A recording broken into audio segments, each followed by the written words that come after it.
Good evening mga kababayan, this is Chance Sumagsak ang Gala. Meron tayong babasahin ulit. Ito mga kababayan, galing to sa isa nating kababayan. Hello po idol, blessed afternoon sa iyo. Lagi ako nakasubaybay sa channel mo. First, salamat sa Lord kasi yung prayer ko na natural herbal ang gusto kong inumin ay binigay niya.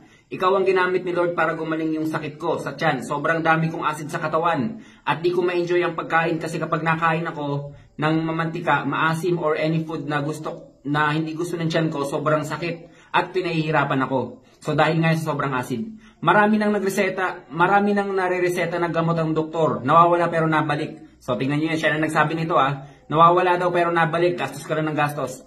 Pero ngayon, praise God, nakakapagkape na ako. Nakakain na ako ng Chicken Joy. Wow, sana all. Lahat ng kontra nakakain ko na. Hindi na sumasakit ang tiyan ko. Dahil sa Acid Guard, pinagaling ako. Salamat. Mag-1 month pa lang siguro akong nainom.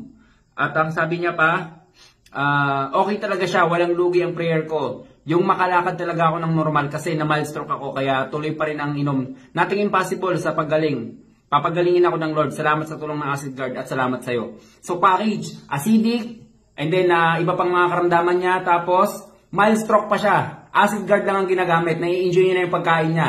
Nakakapagkape na siya. 'Di ba? Ang boring ng buhay pag walang kape, pag di ka nakakapagkape. So mga kabayan, subukan niyo 'to. Kung gusto niyo ng ganitong kung gusto niyo, i-PM niyo lang ako.